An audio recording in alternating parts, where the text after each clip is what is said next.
সুপ্রিয় শিক্ষার্থী বন্ধুরা, কেসিবি ম্যাথ ক্লাসে সকলকে স্বাগত।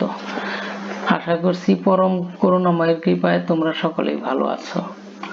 তো সকলকে প্রীতি ও শুভেচ্ছা জানিয়ে নবম ও দশম শ্রেণী গণিতের দ্বিতীয় পর্বের আলোচনাটি শুরু করছি। আজকের দ্বিতীয় পর্বে থাকছে নবম ও দশম শ্রেণী গণিতের প্রথম অধ্যায়ের এক অনুশীলনীর 11 নং প্রশ্ন থেকে 18 নং প্রশ্নের সমাধান নিয়ে আলোচনা। তো আলোচনা শুরু করা যাক। 11 নং প্রশ্নের কতে বলা আছে প্রমাণ করো যে যে কোনো বিজোড় পূর্ণ সংখ্যার বর্গ একটি বিজোড় সংখ্যা। খতে বলা আছে প্রমাণ করো যে দুইটি ক্রমিক জোড় সংখ্যার গুণফল 8 দ্বারা বিভাজ্য। প্রথমে আমরা ক নং প্রশ্নের সমাধান নিয়ে আলোচনা করব। সমাধানের আগে আমরা বিজোড় পূর্ণ সংখ্যার সম্পর্কে একটু জেনে নিই। প্রথমেই পূর্ণ সংখ্যা সম্পর্কে জেনে নিই। পূর্ণ সংখ্যা হচ্ছে শূন্য সহ সকল ধনাত্মক ও ঋণাত্মক অখণ্ড সংখ্যা। শূন্য সহ সকল ধনাত্মক ও ঋণাত্মক অখণ্ড সংখ্যাই হচ্ছে পূর্ণ সংখ্যা। এদের মধ্যে বিজোড় সংখ্যাগুলো হচ্ছে যেমন 1 3 5 9 1 3 5 7 9 11 ইত্যাদি। তোমরা লক্ষ্য করে দেখবে এই সংখ্যাগুলোকে যদি তুমি বর্গ করো তাহলে দেখবে একটি বিজোড় সংখ্যা পাবে। অর্থাৎ 1 রে বর্গ করো 1 স্কয়ার মানে 1 বিজোড় সংখ্যা, 3 রে বর্গ করো 3 স্কয়ার মানে 9 তাও বিজোড় সংখ্যা, 5 কে বর্গ করো 5 কে বর্গ করলে দেখা যায় 25 একটি বর্গ সংখ্যা, 7 কে বর্গ করো 7 কে বর্গ করলে পাবে 7 স্কয়ার মানে 49 একটি বিজোড় সংখ্যা। তো আমরা যুক্তি দিয়ে প্রমাণ করব যে বিজোড় পূর্ণ সংখ্যার বর্গ একটি বিজোড় সংখ্যা।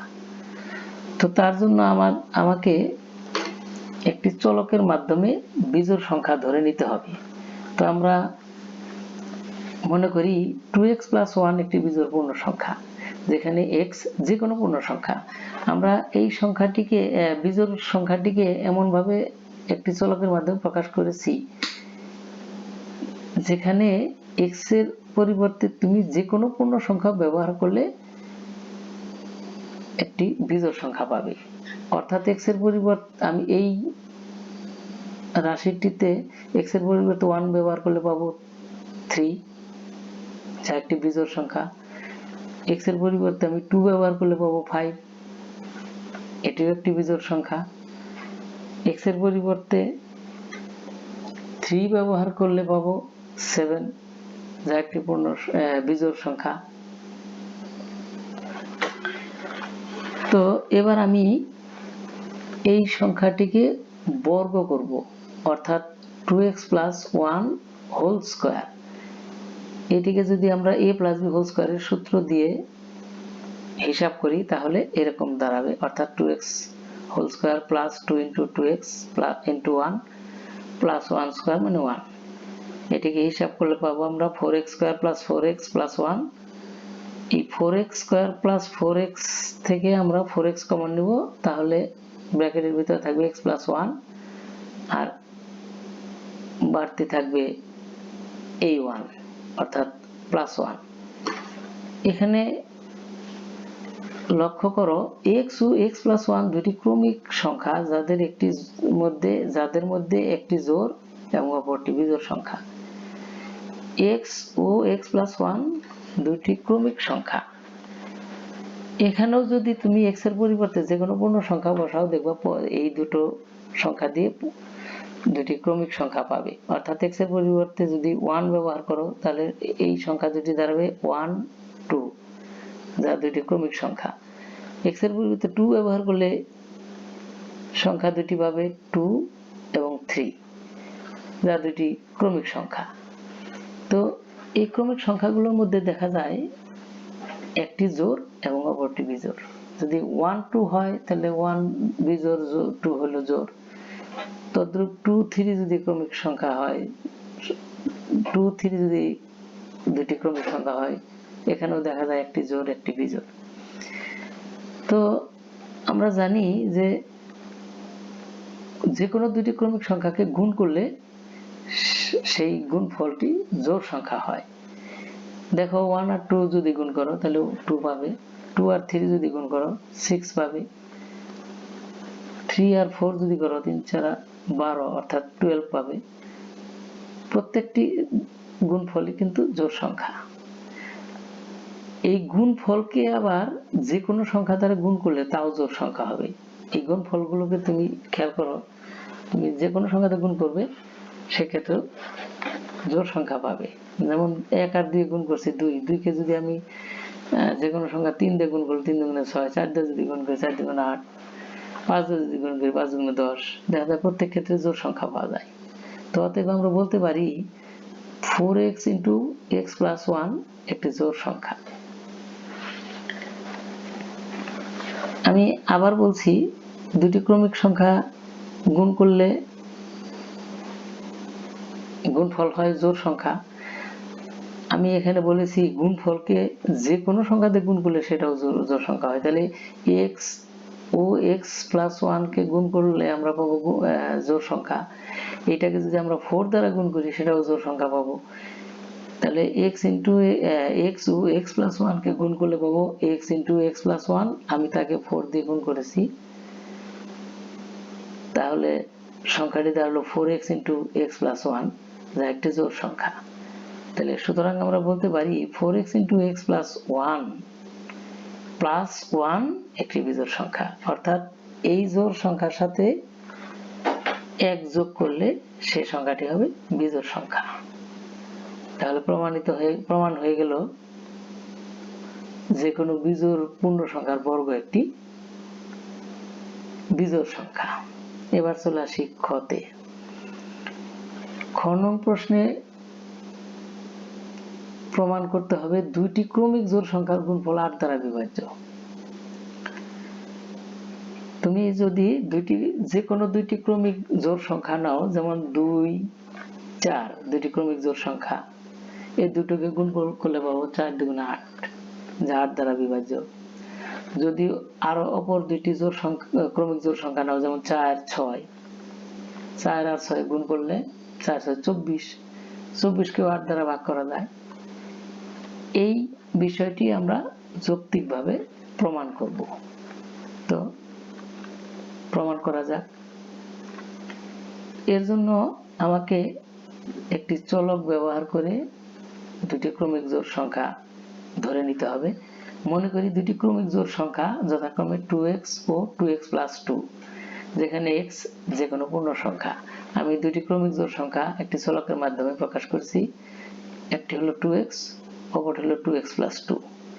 এই ক্ষেত্রে x যে কোনো পূর্ণ সংখ্যা হতে পারে। তুমি যে কোনো পূর্ণ সংখ্যা ব্যবহার করে এই সংখ্যা দুটোতে x এর মান যে কোনো পূর্ণ সংখ্যা ব্যবহার করে দুটি ক্রমিক জোড় সংখ্যা পাবে।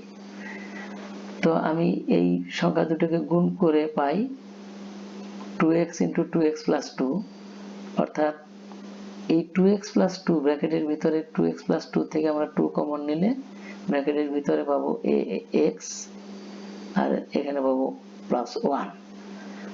ব্র্যাকেটের বাইরে 2x এবং 2 কে গুণ করলে পাবো 4x, আর এখানে x plus 1 আগের লাইনে যা দেওয়া আছে সেটি এখানে লিখবো। অর্থাৎ দুটি ক্রমিক জোড় সংখ্যার গুণফল পেলাম আমরা 4x into x plus 1। এখানেও লক্ষ্য করো x ও x plus 1 দুটি ক্রমিক সংখ্যা। আমি কতে এরকম দুটো সংখ্যার কথা বলেছি। x এর পরিবর্তে যে কোনো পূর্ণ সংখ্যা বসালে এই দুটো সংখ্যা দিয়ে দুটি ক্রমিক সংখ্যা পাওয়া যাবে, যাদের মধ্যে একটি জোড় অপরটি বিজোড়। এদের গুণফল আবার 2 দ্বারা বিভাজ্য। আমি কতে বলেছি দুটি ক্রমিক সংখ্যা গুণ করলে যে গুণফল পাওয়া যায় তা সবসময় জোড় সংখ্যা হয়। যেহেতু জোড় সংখ্যা 2 দ্বারা বিভাজ্য, তাহলে এই দুটি ক্রমিক সংখ্যার গুণফল 2 দ্বারা বিভাজ্য হবে, অর্থাৎ x into x plus 1 2 দ্বারা বিভাজ্য। এখন এই x into x plus 1 কে আমি 4 দ্বারা গুণ করেছি। 4 দ্বারা গুণ করে আমরা 4 দ্বারা গুণ করে পেলাম 4x into x plus 1, আর এই 2 কেও আমরা 4 দ্বারা গুণ করেছি, এই 2 কে 4 দ্বারা গুণ করে পেলাম 8। তাহলে x into x plus 1 যদি 2 দ্বারা বিভাজ্য হয়, দুটো সংখ্যাকে যেহেতু আমি 4 দ্বারা গুণ করেছি, তাহলে 4x into x plus 1 8 দ্বারা বিভাজ্য হবে। অর্থাৎ আমরা বলতে পারি দুইটি ক্রমিক জোড় সংখ্যার গুণফল সবসময় 8 দ্বারা বিভাজ্য। প্রমাণিত। এবার চলে আসি 12 নং প্রশ্নে। 12 নং প্রশ্নে বলা আছে আবৃত দশমিক ভগ্নাংশ প্রকাশ করো। এখানে কতগুলো সামান্য ভগ্নাংশ দেওয়া আছে, ক, খ, গ, ঘ, 4টি সামান্য ভগ্নাংশ দেওয়া আছে। সামান্য ভগ্নাংশকে আবৃত দশমিক ভগ্নাংশে প্রকাশ করতে হলে প্রথমেই সামান্য ভগ্নাংশটিকে দশমিক ভগ্নাংশে রূপান্তর করে নিতে হবে। যেমন কতে দেওয়া আছে 1/6, একটি সামান্য ভগ্নাংশ, এটাকে আমরা প্রথমে ভাগ করব, ভাগ প্রক্রিয়ার মাধ্যমে দশমিক ভগ্নাংশে প্রকাশ করব। অর্থাৎ 1 কে আমরা 6 দ্বারা ভাগ করব। এখানে আমি ভাগ দেখিয়ে দিয়েছি। 1 কে 6 দ্বারা ভাগ করলে ফল পাওয়া যাবে 0.166। এখানে লক্ষ্য করো দশমিক বিন্দুর পর 1, তারপর 6 অর্থাৎ একই অঙ্ক বারবার আসছে। এই ভাগফলটি কিন্তু এই ভাগ প্রক্রিয়া কিন্তু চলমান আছে। অর্থাৎ এই 1 কে 6 দ্বারা ভাগ করলে তুমি সারা জীবনও শেষ করতে পারবে না। অর্থাৎ এই ভাগ প্রক্রিয়াকে যদি তুমি শেষ করতে চাও, তাহলে এর জন্য ভাগফলে যে অঙ্কটি বারবার আসবে তার উপর পৌনঃপুনিক দিয়ে ভাগফলটিকে শেষ করা যাবে। তা না হলে এই ভাগ প্রক্রিয়াটি সারা জীবন পর্যন্ত চলতে থাকবে, সারা জীবন করেও শেষ করতে পারবে না। অর্থাৎ সবসময় কিছু না কিছু অবশিষ্ট থেকে যাবে। এই প্রক্রিয়াটিকে শেষ করার জন্যই গণিত বিজ্ঞানীরা এরকম একটা প্রক্রিয়া চালু করেছে। অর্থাৎ পৌনঃপুনিক, অর্থাৎ যে দশমিক বিন্দুর পর যদি ভাগফলে দশমিক বিন্দুর পর যে অঙ্কগুলো বারবার আসবে, বারবার একই সংখ্যা আসবে বা একই সংখ্যা বারবার যদি আসে, সেই সংখ্যাটির উপর পৌনঃপুনিক বসিয়ে ভাগ প্রক্রিয়াটিকে শেষ করা যায়, অর্থাৎ সম্পন্ন করা যায়। সেই হিসাবে 1/6 কে ভাগ করলে আমরা ফল পাবো 0.166 ... অর্থাৎ এই ভাগ প্রক্রিয়াটি অসীম এই ভাগ প্রক্রিয়াটি চলতেই থাকবে, একে আমরা পৌনঃপুনিক দিয়ে শেষ করতে পারবো। অর্থাৎ ফলটি দাঁড়াবে 0.1। যেহেতু 6 বারবার আসছে, 6 এর মাথা একটি 6 লিখে আমরা তার মাথায় পৌনঃপুনিক দিয়েছি। অর্থাৎ ফলটি দাঁড়ালো 0.1 পৌনঃপুনিক 6। ঠিক একইভাবে খ নং প্রশ্নটিও 7/11 কে প্রথমে ভাগ প্রক্রিয়ার মাধ্যমে আমরা দশমিক ভগ্নাংশে রূপান্তর করব। দশমিক ভগ্নাংশে রূপান্তর করতে গিয়ে দেখি ভাগফলে 0.6363 বারবার আসছে। অর্থাৎ 6363 এই অঙ্কগুলো বারবার আসছে। যেহেতু 6363 এই অঙ্কগুলো বারবার আসছে, আমরা এই প্রক্রিয়াটাকে শেষ করার জন্য ভাগফলে 63 উপর, অর্থাৎ দুটো অঙ্কের উপরই পৌনঃপুনিক বসিয়ে দেব। যেহেতু 63 পুনরায় আসছে, আমরা একবার লিখে এর মাথায় পৌনঃপুনিক দিয়ে ভাগ প্রক্রিয়াটি সম্পন্ন করব।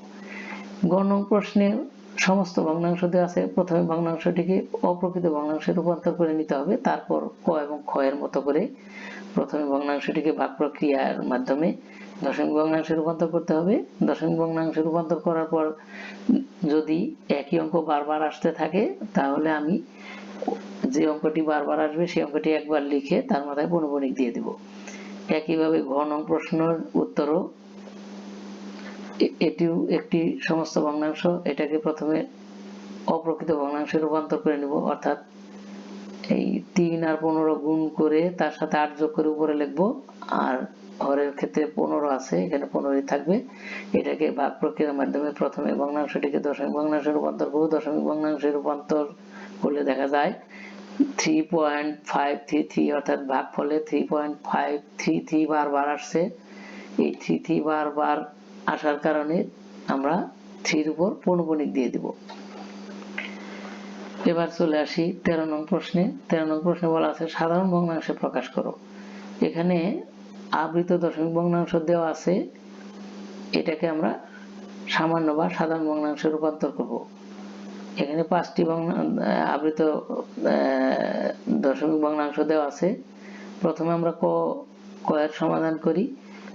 কতে দেওয়া আছে 0.2, এটাকে আমরা সাধারণ ভগ্নাংশে রূপান্তর যদি করতে চাই তাহলে লবের ক্ষেত্রে লিখতে হবে দশমিক এবং পৌনঃপুনিক বিন্দু বাদ দিয়ে যা থাকবে তাই লবের ক্ষেত্রে লিখতে হবে, অর্থাৎ এই ক্ষেত্রে লবের জায়গায় 2 বসবে এবং পৌনঃপুনিকের উপর 2 এর উপর যেহেতু পৌনঃপুনিক আছে অর্থাৎ দশমিক বিন্দুর পর একটি অঙ্কের উপর পৌনঃপুনিক আছে, তার জন্য একটি 9 বসবে।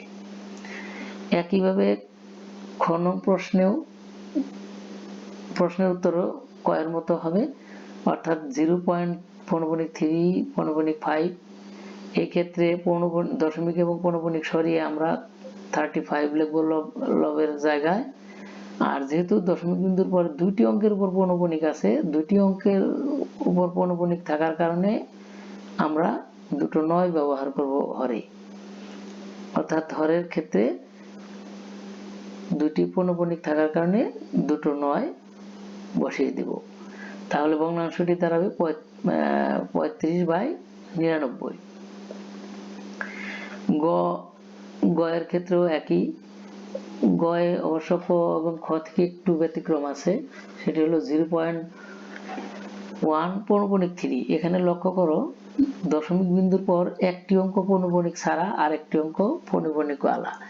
তো আমরা এটাকে যদি সামান্য ভগ্নাংশে প্রকাশ করি তাহলে দশমিক এবং পৌনঃপুনিক ছাড়িয়ে সম্পূর্ণ সংখ্যাটি লবের জায়গায় লিখতে হবে, অর্থাৎ দশমিক এবং পৌনঃপুনিক ছাড়িয়ে আমরা লবের ক্ষেত্রে লিখব 13। এই ক্ষেত্রে দশমিক বিন্দুর পর একটি অঙ্ক পৌনঃপুনিক ছাড়া আছে, আমরা সেই সংখ্যাটি বিয়োগ করে দেব লবের থেকে। এই যে ক্ষেত্রে আমরা 13 লিখেছি এখান থেকে 1 বিয়োগ করে দেব।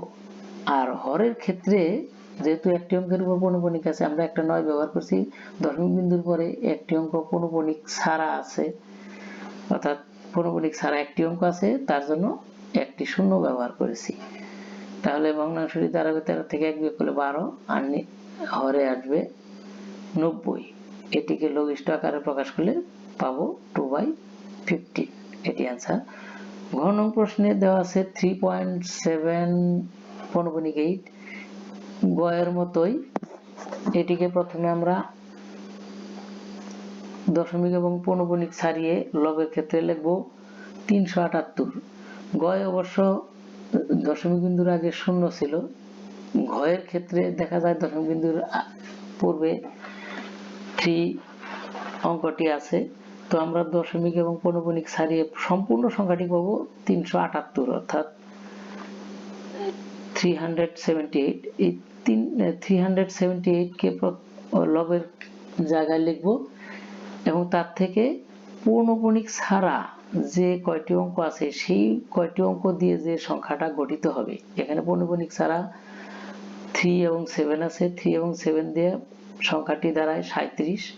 আমরা 378 থেকে 37 বিয়োগ করে নিব। আর হরের ক্ষেত্রে যেহেতু একটি অঙ্কে পৌনঃপুনিক আছে, একটি অঙ্কের জন্য একটি 9, আর দশমিক বিন্দুর পরে যেহেতু একটি অঙ্ক পৌনঃপুনিক ছাড়া আছে তার জন্য একটি 0। তাহলে ভগ্নাংশটি দাঁড়াবে 378 থেকে 37 বিয়োগ করলে দাঁড়াবে 341। আর হরের আছে 90, এখানে 90 থাকবে। এই ভগ্নাংশটি যেহেতু অপ্রকৃত ভগ্নাংশ, এটিকে আমরা ভাগ প্রক্রিয়ার মাধ্যমে মিশ্র ভগ্নাংশে রূপান্তর করে নেব। এটি হবে आंसर। 15 নং প্রশ্ন ঘ এর মতোই, ঘ যেভাবে করা হয়েছে 15 নং প্রশ্নের উত্তরও ঠিক একইভাবে সমাধান করলে আমরা এর উত্তর পেয়ে যাব।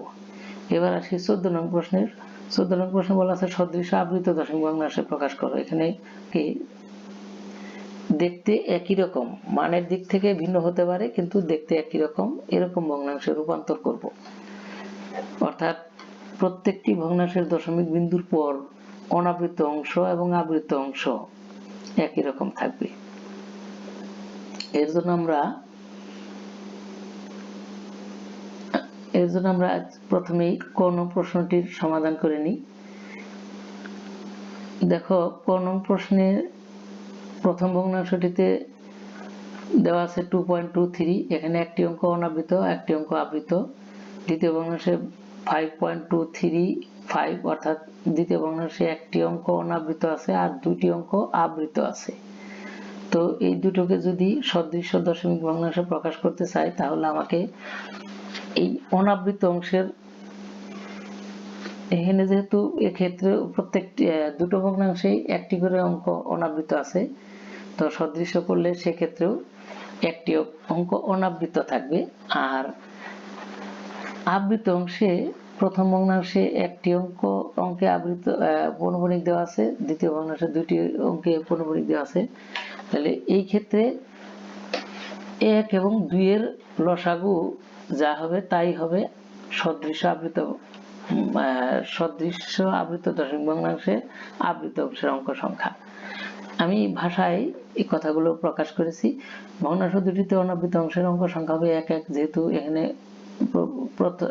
ভগ্নাংশ দুটিতে একটি করে অনাবৃত অঙ্ক সংখ্যা আছে, আর আবৃত অংশে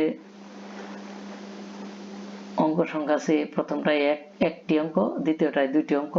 তাই সদৃশ্য করার ক্ষেত্রে আবৃত অংশের অঙ্ক সংখ্যা হবে 1 ও 2 এর লসাগু, অর্থাৎ দশমিক বিন্দুর পর টোটাল অঙ্ক সংখ্যা হবে 1 এবং 2 এর যোগফল, অর্থাৎ 1 আর 2 যোগ করলে হয় 3। প্রত্যেকটি সদৃশ্য আবৃত দশমিক ভগ্নাংশে দশমিক বিন্দুর পর 3টি করে অঙ্ক হবে। তো প্রথমে আমি 2.23 পৌনঃপুনিক 3 কে আমরা হুবহু পৌনঃপুনিক বাদ দিয়ে প্রথমে লিখে নেব 2.23। যেহেতু 3 এর মাথায় পৌনঃপুনিক দেওয়া আছে, এই অঙ্কটিকে আমি আমার প্রয়োজনীয় সংখ্যক, যত সংখ্যক অঙ্ক দরকার, দশমিক বিন্দুর পর যত সংখ্যক অঙ্ক দরকার আমি তত সংখ্যক লিখে নিতে পারবো। যেহেতু পৌনঃপুনিক সংখ্যাগুলি বারবার আসে, আমি প্রয়োজনীয় সংখ্যক অঙ্ক আমি বসিয়ে নিতে পারবো। আমি ভাষায় বলেছি অনাবৃত অংশের অঙ্ক সংখ্যা হবে 1 আর আবৃত অংশের অঙ্ক সংখ্যা হবে 2। তাহলে টোটাল অঙ্ক সংখ্যা দশমিক বিন্দুর পর অঙ্ক সংখ্যা দাঁড়াবে 3। তো এখানে আমি দশমিক বিন্দুর পর অনাবৃত 1 অঙ্ক রাখছি, আর এই পৌনঃপুনিক 3 কে আমি দুবার লিখে নিয়ে আবৃত অংশের অঙ্ক সংখ্যা 2 মিল করে নিয়েছি। দ্বিতীয় ভগ্নাংশটির ক্ষেত্রে দেখা যায় এখানে অনাবৃত অংশের অঙ্ক সংখ্যা একটি আছে, আবৃত অংশের অঙ্ক সংখ্যা দুটি আছে, এটাকে হুবহু লিখলেই হয়ে যাবে।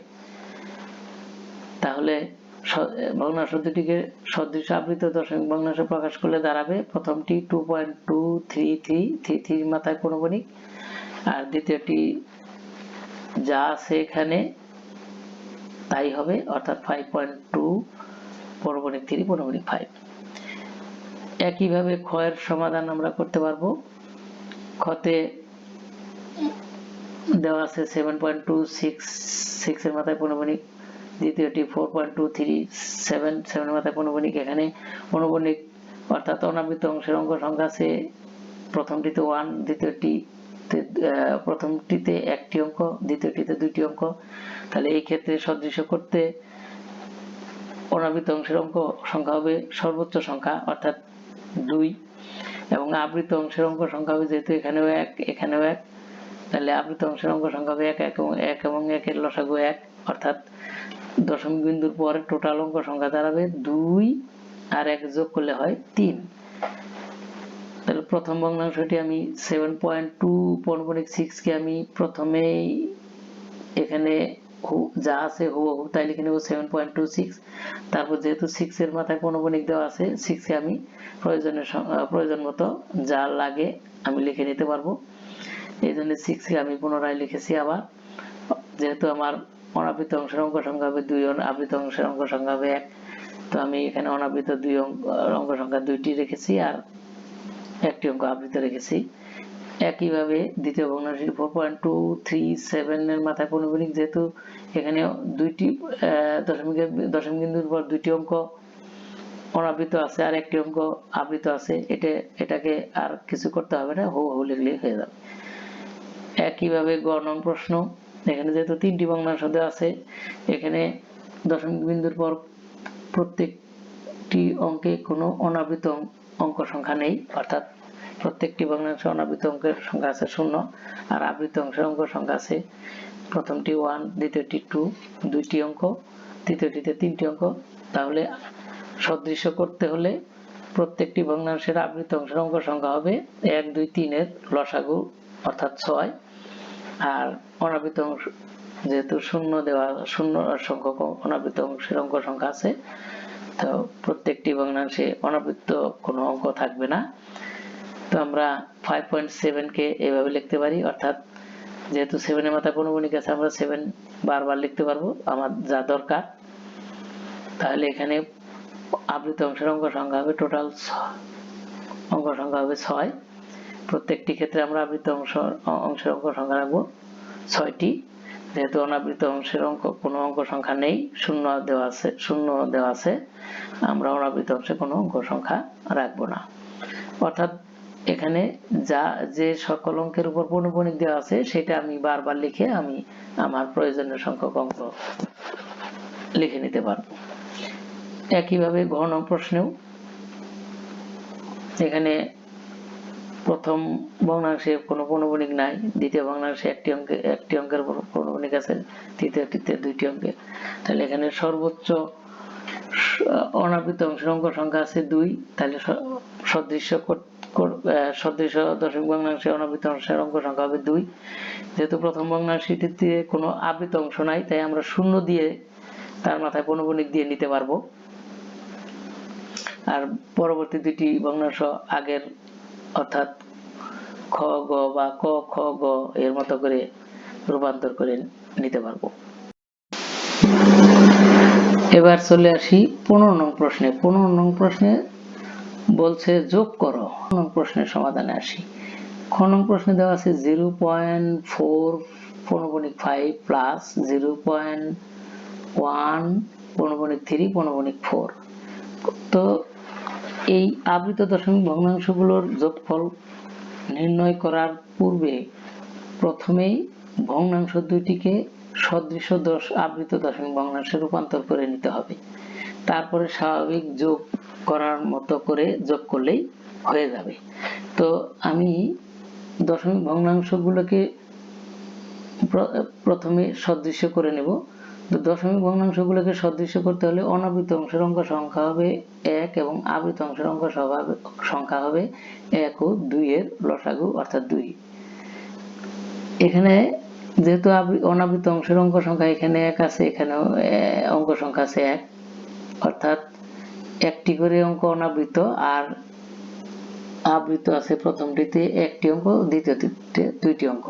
এই জন্য অনাবৃত অংশের অঙ্ক সংখ্যা হবে 1 করে, আর আবৃত অংশের অঙ্ক সংখ্যা হবে এই 1, আর এখানে যেহেতু 2টি 1 আর 2 এর লসাগুর সমান।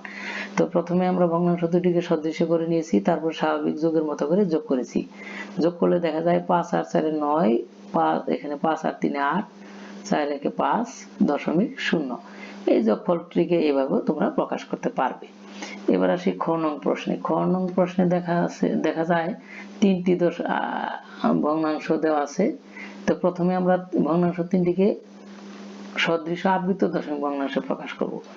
এই ক্ষেত্রে তৃতীয় ভগ্নাংশটিতে কোনো আবৃত অংশ নাই, অনাবৃত অংশের অঙ্ক সংখ্যা আছে 3টি। তো প্রথম 3টি ভগ্নাংশকে আবৃত দশমিক ভগ্নাংশে রূপান্তর করতে হলে আমাদের প্রত্যেকটি দশমিক ভগ্নাংশের অনাবৃত অংশের অঙ্ক সংখ্যা হবে 3, আর আবৃত অংশের অঙ্ক সংখ্যা হবে 1 ও 1 এর লসাগু। অর্থাৎ এখানে যেহেতু আবৃত অংশ দেওয়া নাই, আমরা এই ক্ষেত্রে 0 বসিয়ে আমরা আবৃত অংশের সম্পন্ন করতে পারবো। তো এখানে আমি ভাষায় উল্লেখ করেছি দশমিক ভগ্নাংশ সদৃশ্য করতে হলে অনাবৃত অংশের অঙ্ক সংখ্যা হবে 3। যেহেতু এখানে সর্বোচ্চ সংখ্যক অনাবৃত অংশের অঙ্ক সংখ্যা আছে 3, এই জন্য সর্বোচ্চ সংখ্যাটা ব্যবহার হবে, আর আবৃত অংশে যা যা আছে তার লসাগু করে নিলেই হবে। যেহেতু এখানে প্রথম ভগ্নাংশে একটি, দ্বিতীয় ভগ্নাংশে একটি ও একের লসাগু করে নিয়েছি। তারপরে সদৃশ্য করে নিয়ে স্বাভাবিক যোগের মতো করে যোগ করেছি। এখানে দেখা যায় যোগ করলে দাঁড়ায় 5 4 9, 5 4 9 আর 8 17 7, হাতে আমার 1, 6 4 10, 1 1 11 1, হাতে আমার 1। এখানে প্রত্যেকটিতে যেহেতু শূন্য, তাহলে ওই একই হুবহু বসেছে দশমিক, তারপরে 8 আর 2 10 আর সাথে 17। এই যোগফলটিকে আমরা এইভাবে প্রকাশ করতে পারবো। তো ঘ নং প্রশ্নে আসি। ঘ নং প্রশ্নে দেখা যায় প্রথম ভগ্নাংশে একটি, দ্বিতীয় ভগ্নাংশে দুইটি এবং তৃতীয় ভগ্নাংশে তিনটি করে অঙ্ক আবৃত আছে, আর অনাবৃত অংশের অঙ্ক সংখ্যা আছে প্রথম ভগ্নাংশে 2টি অঙ্ক। তাহলে এখানে যেহেতু দ্বিতীয় এবং তৃতীয় ভগ্নাংশে কোনো অনাবৃত অংশ নাই, প্রথম ভগ্নাংশে 2টি আছে, তাহলে প্রত্যেক ক্ষেত্রে অনাবৃত অংশের অঙ্ক সংখ্যা হবে 2, আর আবৃত অংশের অঙ্ক সংখ্যা হবে 1 এবং 1 2 ও 3 এর লসাগুর 6 এর সমান। তাহলে প্রত্যেকটি ভগ্নাংশকে আমরা সদৃশ্য করি। সদৃশ্য করার ক্ষেত্রে আমি এর আগে বলেছি, প্রথমে ভগ্নাংশটিকে হুবহু দশমিক পৌনঃপুনিক ছাড়া লিখে নিতে হবে। তারপর পৌনঃপুনিক, যে অঙ্কটির উপর পৌনঃপুনিক আছে সেই অঙ্কটি আমি বারবার প্রয়োজনীয় সংখ্যক লিখে নিতে পারবো। যেহেতু 6টি অঙ্ক হবে আবৃত আর 3টি অঙ্ক হবে 2টি অঙ্ক হবে অনাবৃত, আমি প্রত্যেকটি ক্ষেত্রে 2টি অঙ্ক অনাবৃত রেখেছি আর আবৃত অংশে 6টি করে অঙ্ক রেখেছি। তারপর স্বাভাবিক যোগের মতো করে যোগ করেছি। যোগফল, তাতে যোগফল পাওয়া গেছে এই সংখ্যাটি। এই ক্ষেত্রে একটু লক্ষণীয় বিষয় হচ্ছে, আমরা ডান দিক থেকে যোগ করে যাওয়ার পর পৌনঃপুনিক অর্থাৎ বাম দিকের সর্বশেষ অর্থাৎ পৌনঃপুনিক লাইনের, যে লাইনে পৌনঃপুনিক শেষ হবে সেই কলামের যোগফল যা হবে, সেই ক্ষেত্রে যদি কোনো সংখ্যা হাতে থাকে সেই সংখ্যাটি শেষে যোগ করে দিতে হবে। আমার এই ক্ষেত্রে ডান দিক থেকে যোগ করে যাওয়ার পরে এই কলামে এসে যোগফল দাঁড়িয়েছে 20, অর্থাৎ 20-এর শূন্য নামিয়েছি। আমার যেহেতু হাতে 2 থাকে, এই 2 কিন্তু অবশ্যই শেষে যোগ করে দিতে হবে, তা না হলে কিন্তু যোগফল ভুল হয়ে যাবে। এই যোগফলটিকে আমরা এইভাবে দেখাতে পারি। এবার আসি 16 নং প্রশ্নে। 16 নং প্রশ্নে বিয়োগ করতে বলা হয়েছে। এক্ষেত্রেও 15 নং প্রশ্নের মতোই 15 নং প্রশ্নে যোগ করতে বলা হয়েছে, 16 নং-এ বিয়োগ করতে বলা হয়েছে। 15 নং প্রশ্নের সমাধানের মতোই 16 নংকেও আমরা শুধু যোগের ক্ষেত্রে বিয়োগ করব। প্রথমে ভগ্নাংশগুলোকে আমরা সদৃশ্য করে নেব, তারপর স্বাভাবিক বিয়োগের মতো বিয়োগ করব। এই ক্ষেত্রেও যদি পৌনঃপুনিক লাইন সর্বশেষ বামের কলামে, অর্থাৎ যে কলামে পৌনঃপুনিক শেষ হবে সেই কলামে যদি কোনো সংখ্যা হাতে থাকে সেই সংখ্যাটি শেষে বিয়োগ করে দিতে হবে, আর বাদ বাকি ক এর মতোই, ক এ যোগ করা হয়েছে এই ক্ষেত্রে বিয়োগ করতে হবে। তাহলে প্রথমে আমরা সদৃশ্য করে নিয়েছি ক নং প্রশ্নে ভগ্নাংশগুলোকে। 3.4 একে সদৃশ্য করলে এরকম দাঁড়াবে 2.13 পৌনঃপুনিক, এটিকে অর্থাৎ দুটো ভগ্নাংশকে যাতে একই রকম দেখা যায়, অর্থাৎ দুটো ভগ্নাংশের ক্ষেত্রে সমান সংখ্যক পৌনঃপুনিক অঙ্ক সংখ্যা থাকবে এবং সমান সংখ্যক অনাবৃত অংশের অঙ্ক সংখ্যা থাকবে। তারপর স্বাভাবিক বিয়োগের মতোই বিয়োগ করে আমরা এই ফলটি পেয়েছি। খ নং প্রশ্ন একই। এই ক্ষেত্রে শুধুমাত্র ওই পৌনঃপুনিক, সর্বশেষ পৌনঃপুনিক অর্থাৎ সর্ববামের পৌনঃপুনিক কলামে যেহেতু হাতে 1 থাকে, সেই একটি আমরা পরে বিয়োগ করে দিয়েছি, আর বাদ বাকি সেই ক এর মতো করে করলেই হয়ে যাবে।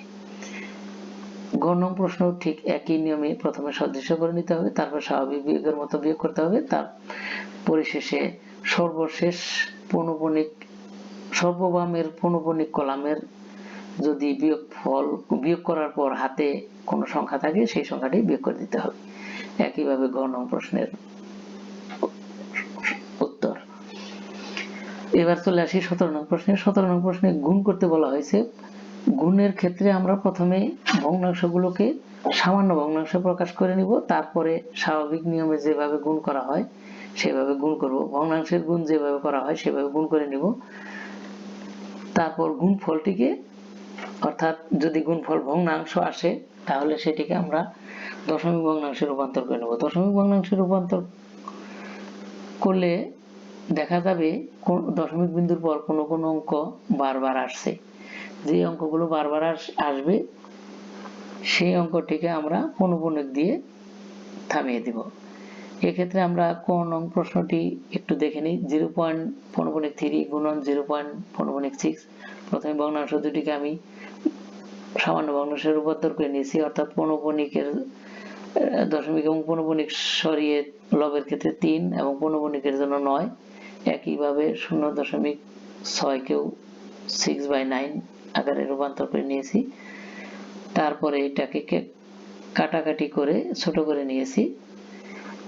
পরে এই ভগ্নাংশটিকে দশমিক ভগ্নাংশে রূপান্তর করেছে। দশমিক ভগ্নাংশে দেখা যায় যে 0 পয়েন্ট, অর্থাৎ ভাগফলটি দশমিক বিন্দুর পর 2 বারবার আসছে। এই 2কে আমরা একবার লিখে পৌনঃপুনিক দিয়ে থামিয়ে দিব, অর্থাৎ ফলটি দাঁড়াবে 0.2। একইভাবে খ, গ এবং ঘ। খ এর মতো করে করলে হবে গ এবং ঘ। একইভাবে প্রথমে ভগ্নাংশগুলোকে সামান্য ভগ্নাংশে রূপান্তর করে নিতে হবে, তারপর কাটাকাটি করে লঘিষ্ঠ আকারে প্রকাশ করতে হবে। তারপরে যদি ভগ্নাংশ অপ্রকৃত হয় তাহলে, বা প্রকৃত বা অপ্রকৃত যে কোনোটা হলেই আমরা সেটাকে ভাগ করে দশমিক ভগ্নাংশে রূপান্তর করে নিয়ে নিব। যদি কোনো ভাগফলে একই অঙ্ক বারবার আসে সেই অঙ্কটি আমি একবার লিখে পৌনঃপুনিক দিয়ে দিব, তাহলেই ভাগফল পেয়ে যাব। এবার চলে আসি 18 নং প্রশ্নে। 18 নং প্রশ্নে ভাগ করতে বলা হয়েছে। এক্ষেত্রেও 17 নং প্রশ্নের মতোই, শুধু গুণের ক্ষেত্রে ভাগ। প্রথমে ভগ্নাংশগুলোকে সামান্য ভগ্নাংশে বা সাধারণ ভগ্নাংশে রূপান্তর করে নিতে হবে। তারপরে ভাগ, অর্থাৎ ভাগকে আমরা ভগ্নাংশের ক্ষেত্রে ভাগকে আমরা গুণ দিয়ে ডানের ভগ্নাংশটিকে উল্টিয়ে দিয়ে তারপরে কাটাকাটি করে গুণফল বের করি। তো আমি ক নং প্রশ্নটি সমাধান করে দেখিয়ে দিচ্ছি। ক নং প্রশ্নে দেওয়া আছে 0.3 ভাগ 0.6। প্রথমে ভগ্নাংশ দুটিকে আমরা সামান্য ভগ্নাংশে প্রকাশ করব, অর্থাৎ 0.3 কে আমরা 3/9, অর্থাৎ পৌনঃপুনিক সরিয়ে 9 আর 3 কে আমরা লবের জায়গায় বসাবো। এইভাবে দ্বিতীয় ভগ্নাংশটি। পরে ভাগ চিহ্নের পরিবর্তে আমরা গুণ চিহ্ন ব্যবহার করব এবং ডানের ভগ্নাংশটিকে উল্টিয়ে দিব, অর্থাৎ এখানে 6/9 আছে, আমরা উল্টিয়ে দিয়ে লিখব 9/6। পরে ভগ্নাংশ দুটিকে কাটাকাটি করে ছোট করে নিব, অর্থাৎ লঘিষ্ঠ আকারে প্রকাশ করে নিব। তারপরে ভগ্নাংশটিকে দশমিক ভগ্নাংশে রূপান্তর করব। দশমিক ভগ্নাংশে রূপান্তর করে আমরা পেয়েছি 0.5। একে প্রথমে আমরা সামান্য ভগ্নাংশে রূপান্তর করে নিব, তারপরে ভাগ চিহ্নের পরিবর্তে গুণ চিহ্ন ব্যবহার করে ডানে ভগ্নাংশটি উল্টিয়ে দিব। তারপর লঘিষ্ঠ আকারে প্রকাশ করে ভগ্নাংশটিকে দশমিক ভগ্নাংশে রূপান্তর করব। এক্ষেত্রে খ এর ফলাফল পাওয়া গেছে 0.2। গ নং প্রশ্নেও আবৃত দশমিক ভগ্নাংশগুলোকে প্রথমে সামান্য ভগ্নাংশে রূপান্তর করে নেব, তারপর ভাগ চিহ্নের পরিবর্তে গুণ চিহ্ন ব্যবহার করে আমরা এরকম একটি ফল পাবো। তারপর যেহেতু ভগ্নাংশটি অপ্রকৃত, এটাকে আমরা দশমিক ভগ্নাংশে রূপান্তর করলে পাবো 5.21951, অর্থাৎ এই ক্ষেত্রে দেখা যায় দশমিক বিন্দুর পর 2 এবং 1951 এই সংখ্যাগুলো 21951 এই সংখ্যাগুলো পুনরায় আসছে, অর্থাৎ 21951 বারবার যেহেতু আসছে, আমরা এটিকে একবার লিখে এদের প্রত্যেকের মাথায় পৌনঃপুনিক দিয়ে দিলে আমরা কাঙ্ক্ষিত ফল পেয়ে যাব। ঘ নং প্রশ্নটির উত্তরও একই, ক খ গ যেভাবে করেছি এটিকে ওভাবে করলেই হয়ে যাবে। তো সকলকে ধন্যবাদ আমার ভিডিওটি দেখার জন্য।